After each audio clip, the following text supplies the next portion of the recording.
कुल्लू जिला परिषद सभागार में समावेशी शिक्षा समग्र शिक्षा अभियान के तहत विशेष बच्चों के अभिभावकों और स्कूल प्रिंसिपल के लिए एक दिवसीय कार्यशाला का आयोजन जिला शिक्षा एवं प्रशिक्षण संस्थान के प्रिंसिपल सुरेंद्र कुमार शर्मा की अध्यक्षता में किया गया, जिसमें जिला शिक्षा एवं प्रशिक्षण संस्थान जरड़ के लेक्चररों द्वारा कार्यशाला में उपस्थित अभिभावकों और विभिन्न स्कूलों के प्रिंसिपलों को विशेष बच्चों की पढ़ाई के संबंध में और अभिभावकों को बच्चों की देखरेख संबंधित विस्तृत जानकारी दी गई। जिला शिक्षा एवं प्रशिक्षण संस्थान जरड़ कुल्लू समावेशी शिक्षा समग्र शिक्षा अभियान के संयोजक चमन शर्मा ने बताया कि इस कार्यशाला में अभिभावकों को और स्कूल हेड्स, प्रिंसिपल, हेडमास्टर को विशेष बच्चों की डिसेबिलिटी को लेकर किस तरह से किन किन बातों का ध्यान रखने की जरूरत है और उनको स्कूल में किस तरह से पढ़ाई के लिए मैनेजमेंट की जाएगी। इसके अलावा केंद्र या प्रदेश सरकार के द्वारा चलाई जा रही विभिन्न योजनाओं को लेकर भी जानकारी दी गई।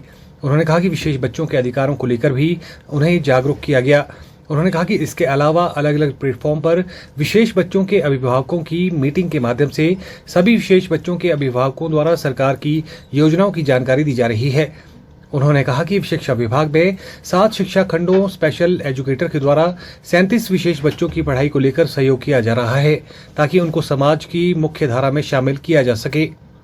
हम डिसेबल बच्चों के लिए न केवल बच्चों के लिए काम कर रहे हैं बल्कि पूरे समाज को और पेरेंट्स को और इवन टीचर्स को सभी को सेंसिटाइज करने का प्रयास कर रहे हैं। और इस दिशा में हमने हल्का सा एक ब्रिज कोर्स टाइप प्रशिक्षण सन 2001 में लिया था और उसके बाद एक ऐसा जज्बा सा पैदा हुआ कि इन बच्चों के लिए क्यों ना काम किया जाए हर फील्ड पर।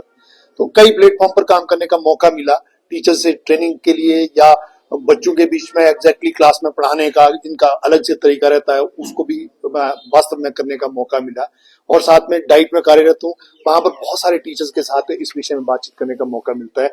कई सारे साथियों के बहुत सारे प्रॉब्लम आते हैं जो एड्रेस नहीं हो पाते, तो हम कई बार उनकी मदद कर लेते हैं। बाकी एक जज्बा लेकर अगर इनके लिए काम किया जाए वो तो सभी लोगों को अपने अंदर पैदा करना भी चाहिए और करना भी चाहिए, क्योंकि समाज की ये जरूरत है। ऐसे बच्चे ना केवल समाज के लिए एक बोझ बने बल्कि वो एक प्रोडक्टिव सिटीजन बने, इस दिशा में हमें काम करना होगा। तो यही एक ओरिएंटेशन हम लोगों को देते हैं, चाहे वो पेरेंट्स है चाहे टीचर्स है। और स्कूल हेड्स का इसमें एक रोल ये रहता है कि कई बार कम्युनिटी के साथ वो इंटरेक्ट करते हैं।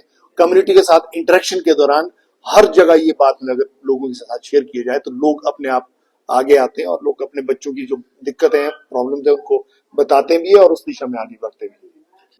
हाँ, मेरा तो ये सुझाव रहेगा पेरेंट्स के लिए कि जब भी बच्चा अपने घर में ग्रूम होता है, बड़ा होता है, उसका डेवलपमेंट होता है, तो उसके ऊपर अगर कोई पेरेंट्स अपने आप जागरूक है और उसको जानकारियां हैं तो वो अपने बच्चे के ऊपर मतलब जो है एक दृष्टि रख सकता है कि हमारा बच्चा क्या सामान्य रूप से मतलब वो बिहेव कर रहा है, बड़ा हो रहा है, या उसका बोलचाल का तरीका, व्यवहार करने का तरीका सामान्य है या नहीं है। अगर कहीं भी उसमें थोड़ा सा भी डाइवर्शन लगे तो उसके ऊपर छोटे छोटे जो ना उसके जिसको बोलते हैं इवैल्यूएशन के तरीके अपनाए जा सकते हैं, जिससे ये फाइंड आउट किया जा सकता है, कंफर्म किया जा सकता है कि वाकई बच्चे के अंदर कोई डिसेबिलिटी है। और अगर जितना जल्दी वो फाइंड आउट हो सके तो वो एड्रेस भी उतनी जल्दी ही हो जाती है, क्योंकि अगर डिले किया जाए तो डिसेबिलिटी कई बार वो थोड़ा सा और भी ज्यादा भयानक हो जाती है, इसको मैनेज करना फिर पॉसिबल नहीं होता है।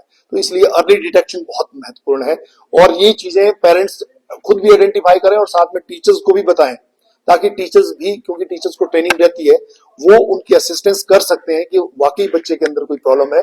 और अगर एक फंक्शनल असेसमेंट उन्होंने कर लिया, उसके बाद अगर किसी विशेषज्ञों के पास या डॉक्टर्स के पास या मनोचिकित्सक के पास उनको बच्चों को रेफर किया जाता है तो वो बिल्कुल फाइंड आउट हो जाती है, फॉर्मल असेसमेंट हो जाती है बच्चे की।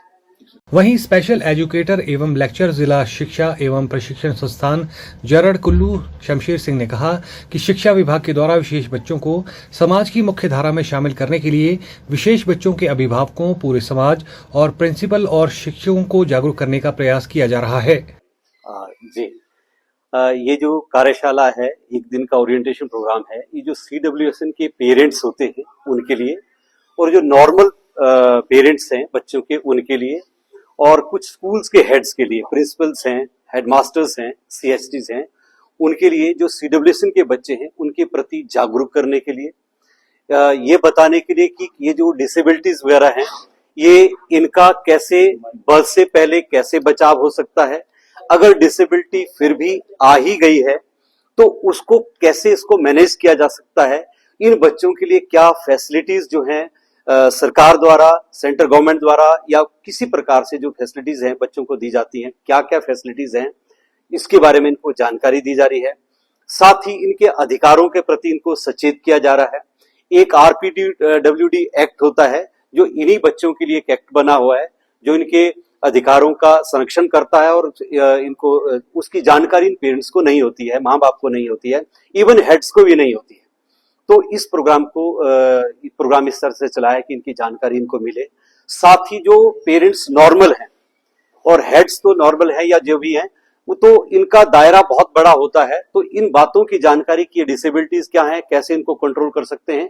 अब विभिन्न प्लेटफॉर्म पर जब भी इनकी मीटिंग्स होती है, पेरेंट्स मीटिंग होती है, तो लोगों तक ये बात पहुंचाए ताकि इस चीजों के प्रति लोगों को सजग किया जा सकते, किस प्रकार से डिसेबिलिटी को हम आने से रोक सकते हैं और कैसे इसको मैनेज कर सकते हैं, इस पर आज की चर्चा है। हमारे स्कूलों में तो हर जगह स्पेशल एजुकेटर्स नहीं हैं। हमारे 7 ब्लॉक हैं, 7 खंडों में केवल अभी 3 ही स्पेशल एजुकेटर हैं। जहां तक हमें जानकारी है, इस वर्ष हर खंड में एक स्पेशल एजुकेटर दे दिया जाएगा। वैसे हर स्कूल में डिसेबल बच्चा है भी नहीं है। कुछ एक जगह जहां ज्यादा बच्चे हैं वहां इन स्पेशल एजुकेटर्स को डिप्यूट किया जाता है। तो ऐसा है जी। हमने पिछले वर्ष लगभग 35 से 40 नए बच्चे आइडेंटिफाई किए स्पेशल एजुकेटर के माध्यम से, आंगनवाड़ी के माध्यम से। थोड़ा सा प्रॉब्लम हमें पेरेंट्स से भी आता है। पेरेंट्स जो है आगे बढ़ के अपने बच्चे की डिसेबिलिटी के बारे में बताते नहीं है, स्कूल तक लाते भी नहीं है। तो होम बेस्ड एजुकेशन के भी हमने ऐसे 37 से 40 बच्चे नए आइडेंटिफाई करे। Bureau report, channel 9 Kullu.